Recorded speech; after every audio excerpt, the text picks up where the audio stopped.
Check bouncing கேஸில் என்னென்ன defence இருக்குது அப்படின்றத தொடர்ச்சியான பல வீடியோவில் பார்த்துட்டு வரோம். இதுக்கு முன்னாடி வரைக்கும் நீங்கள் செக் பவுன்சிங் கேஸில் 10 விதமான டிஃபென்ஸ் என்னென்ன இருக்குது அப்படின்றது பார்த்து ஒவ்வொரு வீடியோலையும் ஒவ்வொரு டிஃபென்ஸை பற்றி பார்த்தோம். இப்போ 11வது வீடியோவில் நம்ம இப்போ 11வது டிஃபென்ஸ் என்ன அப்படின்னு பார்த்தீங்கன்னா, cheque issued under coercion, threat or under influence. அதாவது ஒரு செக்கை ஒரு பயமுறுத்தி, ஒரு மிரட்டி, இல்லை ஏதாவது ஒரு இன்ஃப்ளூயன்ஸ் யூஸ் பண்ணி செக்கை வாங்கினாங்கன்னா, அந்த மாதிரி செக்கை ப்ரெசென்ட் பண்ணி 138 கேஸ் ஃபைல் பண்ண முடியுமா, ஃபைல் பண்ணால் அது செல்லாதா, அந்த மாதிரி பண்ணாங்கன்னா அந்த மாதிரி மிரட்டி வாங்கினாங்க, கோயர்ஷன் பண்ணாங்க, த்ரெட்டனிங் பண்ணி வாங்கினாங்க, அன்டியூ இன்ஃப்ளூயன்ஸில் செக் வாங்கினாங்கன்றதை கோர்ட்டில் எப்படி நிரூபிக்கிறது, அதுக்குண்டான ப்ராக்டிக்கல் டிப்ஸ் என்ன, அந்த மாதிரி கேஸ் நடத்துக்கும் போது என்ன மாதிரி ஸ்ட்ராட்டஜியை ஃபைல் பண்ணணும், என்ன மாதிரி டிப்ஸை, என்ன மாதிரி இப்போ கேஸை நடத்துறதுக்கு உண்டான யுக்திகளை கையாளணும், இதுக்கு சம்மந்தப்பட்ட சுப்ரீம் கோர்ட் ஜட்ஜ்மெண்ட் என்ன சொல்லுது, ஹைகோர்ட் ஜட்ஜ்மெண்ட் என்ன சொல்லுது, இதெல்லாம் தான் இந்த வீடியோவில் பார்க்க போகிறோம். வணக்கம், நான் உங்கள் ரஷ்யா கலை. இந்த டிஃபென்ஸ் என்னென்னா, கோயர்ஷன், த்ரெட் ஆர் அன்டியூ இன்ஃப்ளூயன்ஸ், இந்த மூலிமா ஒரு செக்கை நம்மக்கிட்ட வாங்கி அதை கோர்ட்டில் ப்ரெசென்ட் பண்ணி கேஸ் போடுறாங்க அப்படின்னா, இந்த கிரவுண்ட்ஸை சொல்லி இந்த செக்கை எங்கிட்ட த்ரெட் பண்ணி வாங்கினாங்க, கோர்ஷன் பண்ணி வாங்கினாங்க, அன்டியூ இன்ஃப்ளூயன்ஸ் பண்ணி வாங்கினாங்க, அதனால் இந்த செக்கு நிலைக்கு மெயின்டைன்பிள் ஆகாது அப்படின்னு சொல்லி கேஸ் நடத்தி கேஸ் ஜெயிக்கலாம். இப்போ கோயர்ஷன் அப்படின்னா என்னது பார்த்திங்கன்னா, ஒரு கட்டாயம் ஏற்படுத்துறது, ஒரு நிர்பந்தம் ஏற்படுத்துறது, அதுவும் ஒரு கிரிமினலாக, அதாவது நீ கொடுத்து தான் ஆகணும், நீ பண்ணி தான் ஆகணும்னு ஒரு நெருக்கடி ஏற்படுத்தி கொடுக்குறது தான் அந்த கோயர்ஷன். த்ரெட்டுன்னு சொல்கிறதும் கிட்டத்தட்ட அது மாதிரி தான். அதுவும் ஒரு கோயர்ஷனும் த்ரெட்டுன்றதும் கிட்டத்தட்ட ஒரு லீகலாக பார்த்திங்கன்னா, ப்ராக்டிக்கலாக பார்த்திங்கன்னா ஒன்று தான். பட் லீகலாக பார்த்திங்கன்னா அதுக்கு ஒரு சில எலிமெண்ட்ஸ் மாறும். இப்போ த்ரெட்டுன்றது கையில் கத்தியை காமிச்சு வாங்குறது, இல்லை போலீஸ் ஸ்டேஷனில் தூக்கிட்டு போய் வச்சு ஒன்று அரெஸ்ட் பண்ணி உள்ளே போட்டுருவோம், நீ ஒழுங்காக நீ செக்கை கொடுத்துட்டு போ, செட்டில்மெண்ட்டுக்கு ஒரு செக்கை கொடுத்துட்டு போ, வாங்கிட்டு போ அப்படின்னு வாங்குறதுன்றலாம் த்ரெட்டுன்னு சொல்லலாம்.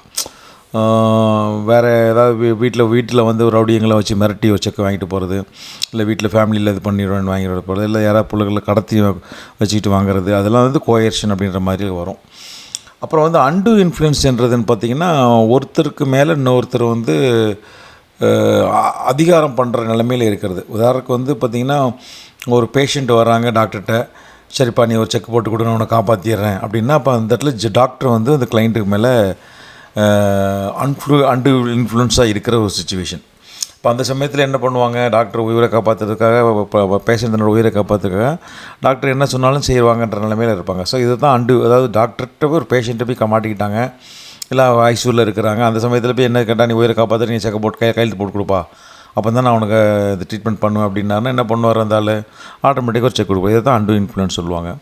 இது மாதிரி அட்வொகேட்கிட்ட கூட சொல்லலாம். ஒரு அட்வொகேட்ட எனக்கு நீங்கள் அட்வொகேட்டும் கிளைண்ட்டை பொறுத்த வரைக்கும் கிளைண்ட்டை அட்வொகேட்டை அன்டியூ இன்ஃப்ளூயன்ஸ் பண்ணுற மாதிரி ஒரு நிலைமையில் தான் இருக்குது. ஸோ அது மாதிரி ஒரு எம்ப்ளாயி முதலாளி வேலைக்காரங்கிட்ட ஒரு கையெழுத்து வாங்கி வாங்குறாங்கன்னு வச்சுக்கங்களேன். அப்போ முதலாளி தொழிலாளியை கட்டுப்படுத்துகிற நிலைமையில் இருக்கிறாங்க. இப்போ அவர்கிட்ட ஒரு செக்கு வாங்கி அன்டியூ இன்ஃப்ளூயன்ஸை யூஸ் பண்ணி வாங்குறது.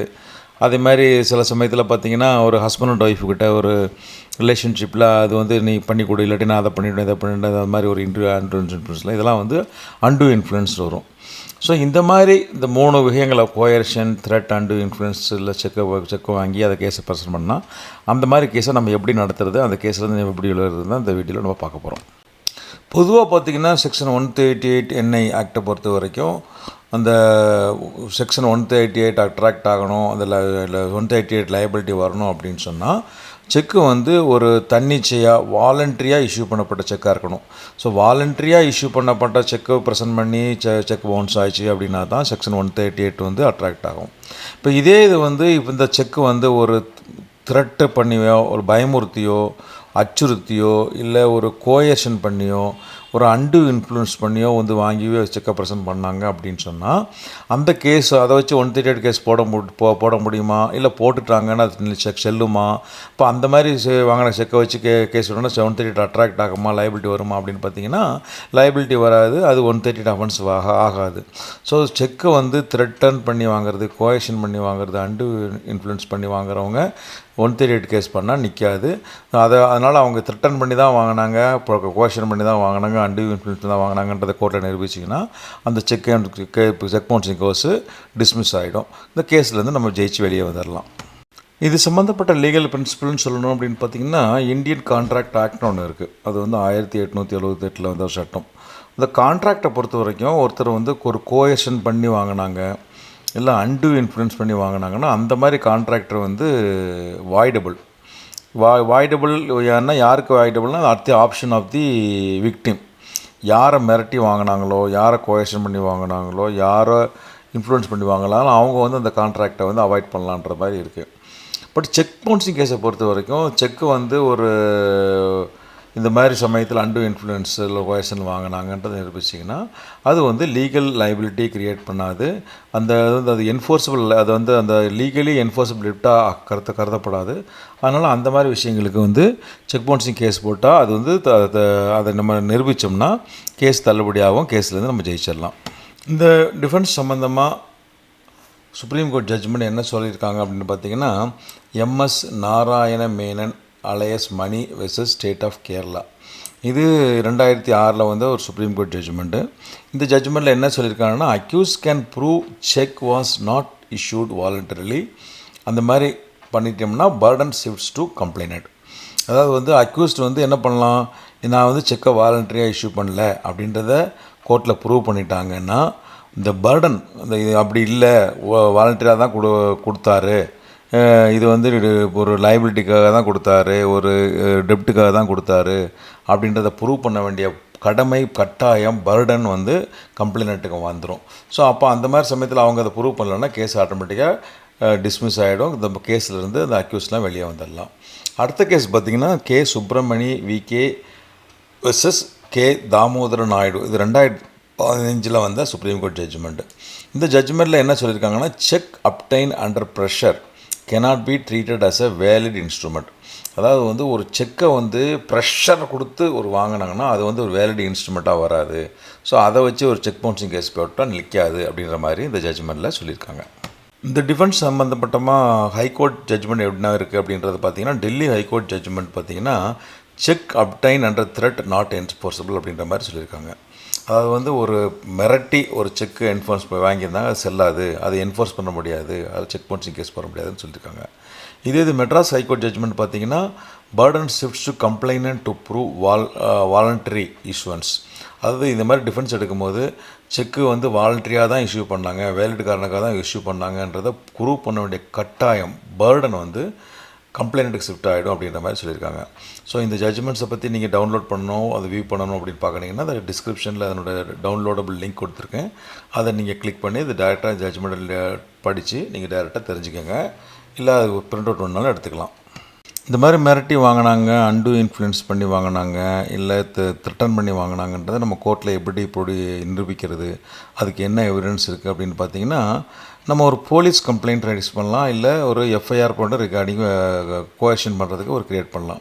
இப்போ உதாரணத்துக்கு நம்மகிட்ட ஒரு செக்கை மிரட்டி வாங்கிட்டு போயிடுறாரு, இல்லை போலீஸ் ஸ்டேஷனில் வச்சு மிரட்டி வாங்குறாங்க, இல்லை வேறு ஏதாவது விதத்தில் மிரட்டி வாங்கினாங்க, இல்லை அன்டியூ இன்ஃப்ளூயன்ஸ் பண்ணி வாங்கினாங்க, இல்லை வேறு ஏதாவது வாங்கினாங்கன்னா நம்ம உடனடியாக அந்த போலீஸில் ஒரு கம்ப்ளைண்ட் ரைஸ் பண்ணி இது மாதிரி மிரட்டி வாங்கிக்காங்க, செக்கை திருப்பி கொடுங்க அப்படின்னு சொல்லி போலீஸில் ஒரு கம்ப்ளைண்ட் கொடுத்து அதை எஃப்ஐஆர் ரெஜிஸ்டர் பண்ணி அதில் சிஎஸ்ஆர் போட்டு ஒரு காப்பி வாங்கி வச்சுக்கிட்டா நம்ம இது மாதிரி கம்ப்ளைண்ட் பண்ணியிருக்கோம், செக்கை ப்ரெசென்ட் பண்ணுறதுக்கு முன்னாடி என்கிட்ட வாங்கிட்டு பண்ண உடனே நாங்கள் இது மாதிரி கம்ப்ளைண்ட் பண்ணியிருக்கோன்ற மாதிரி சொல்லலாம்.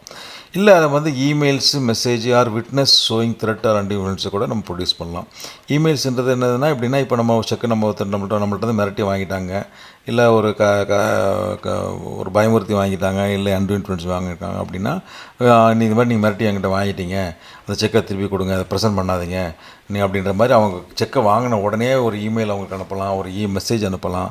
இல்லை அந்த சமயத்தில் நம்ம மிரட்டி வாங்கினவங்களுக்கு யார் நம்ம வாங்கும்போது நம்மளை யாரெல்லாம் பார்த்துக்கிட்டு இருந்தாங்க, அதை சுற்றி வந்து யார் இருந்தால் சாட்சி இருந்தாங்கன்னா அவங்கள கோர்ட்டில் ப்ரொடியூஸ் பண்ணி கூட நம்ம எவிடன்ஸை ப்ரூவ் பண்ணலாம். அப்புறம் டெஸ்ட் பண்ணி of accuse about circumstances of issuance. அது வந்து அந்த அக்யூஸ்டே வந்து கோர்ட்டில் ஏறி சாட்சி சொல்லி நான் எந்த மாதிரி சூழ்நிலையில் இருந்தேன், என்ன மாதிரி சர்க்கம்ஸ்டன்ஸில் இருந்தேன், என்ன மாதிரி சர்க்கம்ஸ்டன்ஸில் என்ன மிரட்டி வாங்கினாங்க, எப்படி வாங்கினாங்கன்றதே கோர்ட்டில் அவராக கூட சாட்சி கொடுத்து சொல்லி கோர்ட்டில் கொஞ்சம் எஸ்டாப்ளிஷ் பண்ணுறதுக்கு முயற்சிக்கலாம், ஜெயிக்கலாம். இந்த மாதிரி டிஃபென்ஸ் எடுக்கும்போது என்ன மாதிரி ஸ்ட்ராட்டஜியாக ஃபாலோ பண்ணணும் அப்படின்னு பார்த்தீங்கன்னா, argue cheque was not voluntary, no enforceable liability. அதாவது வந்து நம்ம கோர்ட்டில் வந்து செக்கு வந்து வாலண்டரியாக இஷ்யூ பண்ணல, இந்த செக்குக்கு எந்த விதமான என்ஃபோர்ஸபிலிட்டியும் கிடையாது, லைபிலிட்டியும் கிடையாது அப்படின்னு கோர்ட்டில் ஆர்கியூமெண்ட் பண்ணி அதை மூலிமா ஒரு விஷயத்தை கோர்ட்டில் நிலைநிறுத்தலாம். ரெண்டாவது வந்து highlight any complaint file before check misuse. நான் ஏற்கனவே சொன்னபடி நம்ம வந்து செக்கை நம்மள்ட்ட வந்து திருடிட்டாங்க அல்லது மிஸ்யூஸ் பண்ணிட்டாங்க, இல்லை நம்மளை வந்து மிரட்டி வாங்கினாங்க, அன்டூ இன்ஃப்ளூயன்ஸ் பண்ணி வாங்கினாங்க, கோயர்ஷன் பண்ணி வாங்கினாங்க அப்படின்னா அதுக்கு சம்மந்தமாக போலீஸ் கம்ப்ளைண்ட்டோ இல்லை உடனடியாக ப்ரொட்டஸ்ட் லெட்டர்னுவாங்க, உடனே அவங்களுக்கே ஒரு லெட்டர் அனுப்புறது. இப்போ போலீஸ் ஸ்டேஷன்லேயே வச்சு நம்மளை மிரட்டி வந்து வாங்கிட்டாங்கன்னா போலீஸ் ஸ்டேஷனுக்கே நம்ம ஒரு லெட்டர் அனுப்புகிறோம், நீ இது மாதிரி மிரட்டி வாங்கிட்டீங்க, அது நீ நாளைக்கு இது மாதிரி மிரட்டி தான் வாங்கப்பட்டது, நானாக வாலண்டியாக கொடுக்கலாம், அவங்களுக்கே ஒரு கம்ப்ளைண்ட் லெட்டர் அனுப்பலாம், கொடுக்கலாம். அது நீங்கள் போலீஸ் ஸ்டேஷனாக இப்போ நேரில் போய் கொடுக்கணுன்றதில்ல, ஒரு ரிஜிஸ்டர் போட்டு தபால் அவங்களுக்கு அனுப்பி விடலாம், இல்லை அவங்களுக்கு மேல் அதிகாரிகளுக்கு ஒரு கம்ப்ளைண்ட்டாக ரைஸ் பண்ணலாம், இல்லை சீஃப் மினிஸ்டர் செல்லுக்கு ஒரு கம்ப்ளைண்ட் ரைஸ் பண்ணலாம், இது மாதிரி மிரட்டி வாங்கிட்டாங்கன்னு அதை ஒரு திருப்பி வாங்கி கொடுங்கன்னு சொல்லி கொள்ளலாம். இதெல்லாம் வந்து ஒரு ப்ரூஃப், அது வந்து செக் அந்த தேதியில் மிரட்டி தான் வாங்கினாங்க, இந்த இடத்துல தான் வாங்கினாங்கன்றது நம்ம கோர்ட்டில் எவிடன்ஸ் பண்ணுறதுக்கு ஒரு ப்ரூஃபாக இருக்கும். அப்புறம் ஸ்ட்ரெஸ் லீகல் பிரின்சிபல், அதாவது வாலண்டரி கன்சென்ட் இஸ் எசென்ஷியல். ஒரு செக் பவுன்சிங் கேஸ் நிற்கணும் அப்படி நிலைக்க மெயின்டெனபிலிட்டி ஆகணும்னா கண்டிப்பாக வாலண்டரி கன்சென்ட் வந்து கண்டிப்பாக தேவை, அது இந்த இடத்துல இல்லை, அந்த லீகல் பிரின்சிபல் முக்கியமாக இல்லாமல் போயிடுச்சு அப்படின்றத கோர்ட்டில் நீங்கள் ஆர்குமெண்ட் பண்ணலாம்னு சொல்லி அந்த இதை வந்து நம்ம வந்து கோர்ட்டில் அதை எஸ்டாப்ளிஷ் பண்ணலாம். இந்த த்ரெட்டு, மிஸ்யூஸ் அண்டு இன்ஃப்ளூயன்ஸுக்கு ஒரு உதாரணமாக பண்ணணும்னா business man force to sign and hand over blank cheque due to threats. ஒரு மிரட்டல் காரணமாக ஒரு பிஸ்னஸ் மேன் வந்து ஒரு செக்கை கையெழுத்து போட வச்சாங்க, ஒரு செக்கை ஹேண்ட் ஓவர் பண்ண சொன்னாங்க, பிளாங்க் செக்காக கொடுக்க சொன்னாங்கன்றதை இருக்கிறது வந்து இந்த மாதிரி பிரின்சிபலுக்கு ஒரு உதாரணமாக சொல்லலாம். அதை பண்ணிவிட்டு திருப்பி லேட்டர் வந்து அதை மிஸ்யூஸ் பண்ணிட்டாங்க அப்படின்ற போது வந்து கேஸ் இந்த கன்சிடரேட்டில் கேஸ் லைபிலிட்டி வராது. அதுதான் இந்த வீடியோவில் சொல்ல ஒவ்வொரு பாயிண்ட்டுக்கும் நம்ம முக்கியமாக ஒரு கருத்தாக வச்சு சொல்லியிருக்கோம். ஸோ இந்த வீடியோ பொறுத்த வரைக்கும் கன்க்ளூடிங் பாயிண்ட் என்ன அப்படின்னு பார்த்தீங்கன்னா, cheque issued under coercion or threat or undue இன்ஃப்ளூயன்ஸ்ன்றது வந்து இன்வேலிடு, அதை வச்சு கேஸ் பாஸ் பண்ணால் நிற்காது. அந்த மாதிரி இதை நம்ம கோர்ட்டில் எஸ்டாப்ளிஷ் பண்ணால் இந்த கேஸ்லேருந்து வெளியே வந்துடலாம். இதுதான் இந்த வீடியோ மூலிமா சொல்லக்கூடிய ஒரு கருத்து. ஸோ அதுக்கப்புறம் வந்து நம்ம அடுத்த வீடியோ என்ன பார்க்க போகிறோம் அப்படின்னு சொல்லி பார்த்தீங்கன்னா 18th ground cheque issued after debt செட்டில்மெண்ட்ன்றதை பார்க்க போகிறோம். தொடர்ந்து நம்ம சேனலை பாருங்கள், பார்த்து பயனடைத்து கொள்ளுங்கள். வழக்கமாக சொல்கிற டிஸ்க்ளைமர் தான், இது ஒரு எஜுகேஷனல் பர்பஸ்க்காக போடுறோம். இந்த ஜட்ஜ்மெண்ட்டையும் பாருங்கள், இதை தவிர மற்ற ஜட்ஜ்மெண்ட்ஸ் என்னன்றதுக்கையும் இது பாருங்கள், புக்ஸை படிங்க, உங்கள் அட்வொகேட்டை டிஸ்கஸ் பண்ணுங்கள், டீட்டெயிலாக டிஸ்கஸ் பண்ணி ஒர்க் அவுட் பண்ணி உங்கள் கேஸை நடத்தி ஜெயிக்கிறதுக்கு முயற்சி பண்ணுங்கள். சட்ட ஆலோசனை தரேன். அடுத்த ஒரு டாப்பிக்கோடு உங்களை சந்திக்கிறேன். அதுவரை உங்களிடமிருந்து விடை வருவது உங்களில் ஒருவன், ரசியா கலி. நன்றி, வணக்கம்.